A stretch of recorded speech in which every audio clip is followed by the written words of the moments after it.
So this is very similar to the one that was in your notes yesterday. A chemist mixed A ounces of a 30% solution with B ounces of a 40% solution.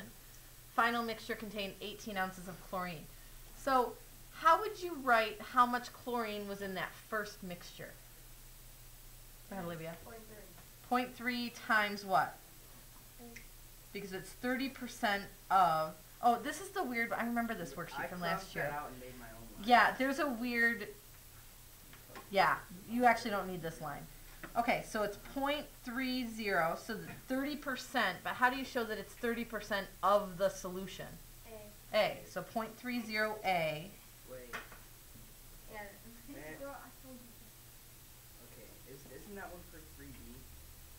I'm writing an equation right now, so that's A. There's an extra line in there. If you wrote it someplace else, that's not a big deal. B is graph, so No, it's... He's talking about the extra line that you just crossed out. Wasn't that Oh, line for supposed to 3B? be? Yeah. I guess it could have been... Number 3 didn't have lines at all, it looks like, but... Well, Yeah, that was it's where I not. was Okay. broken up. Doesn't... Okay, that's fine. Whatever you did is fine. It's I fine. like your hair, Mrs. Sweeney. Thank you very much. Appreciate it.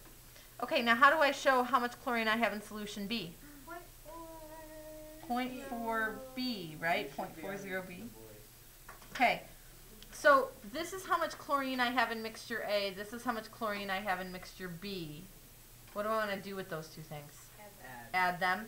And what does it need to equal? 18 ounces. I want 18 ounces of chlorine total. So there's your equation. I think I had that. Okay, good. Alright. Now, it says graph the solutions. Here's the thing. This one's going to be really tough to graph. Okay?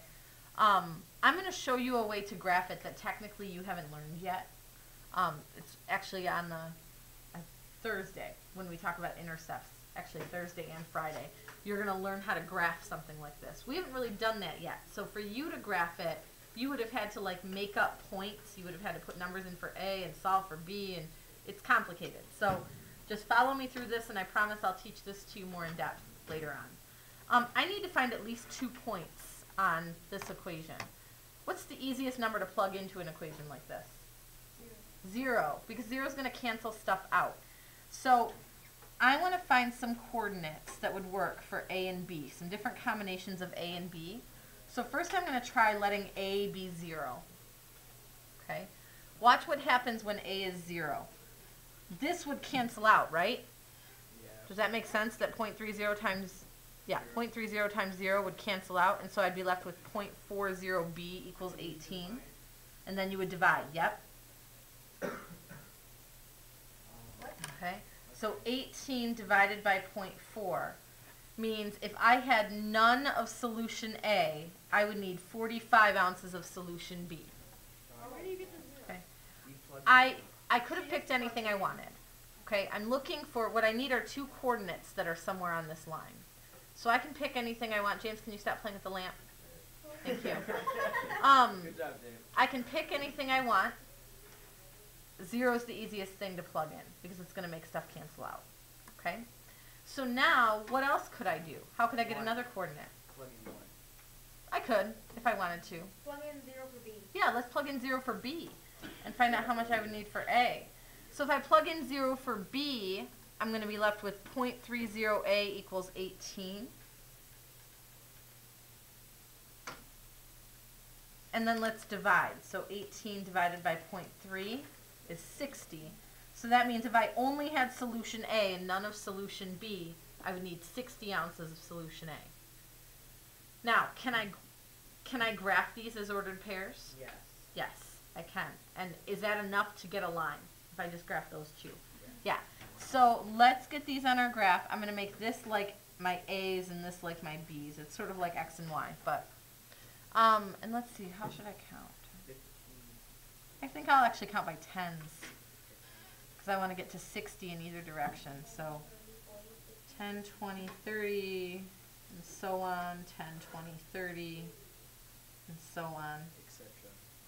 So 0, 45 would mean to go to 0 on the A axis, which is like the X axis, and 45 for B, which would be here. Does that make sense, how I got that point? Oh, I got that. Kid. Good. For 60, 0, I would go to 60 along the A axis, and then 0 up and down. So, Connect those. yep, so really what I just did was plot my two intercepts, and then I'm going to connect the two. No, you put arrows. Let's talk about whether or not we should put arrows. If I put arrows, that means this extends past this line. What is past this line? What kind of numbers? Negative. Negatives, right? You would go into the negatives. Would it make sense to have a negative amount of your solution? No. No.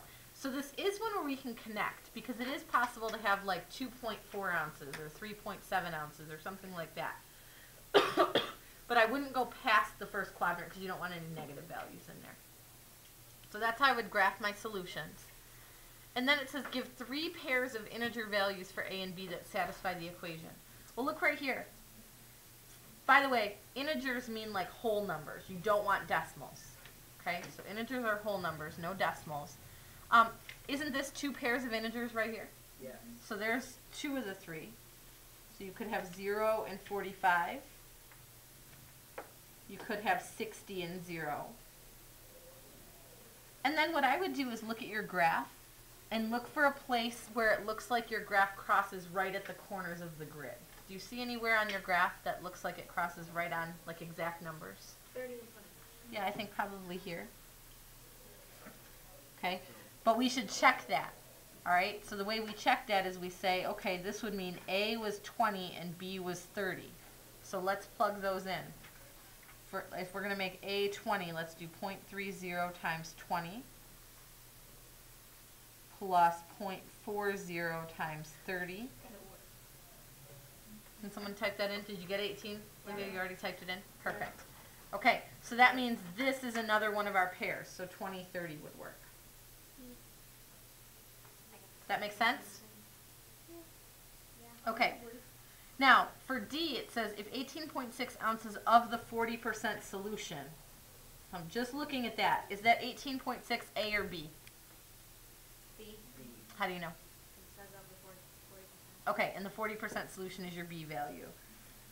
So for this one, I would plug the 18.6 in for B and then solve. Maybe I'll move down here and do that. So my equation was, that freak you out? Yeah. Sorry. Sorry. It'll be okay. I'm very unpredictable, I know. Okay.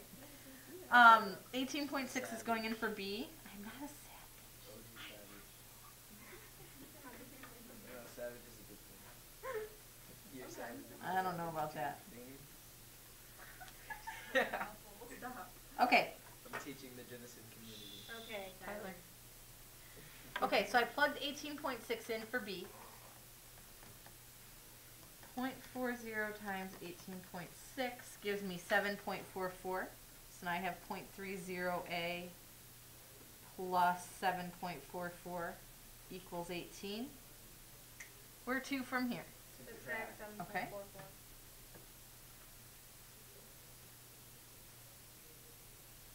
That's going to give you like 10.56 maybe? Yeah.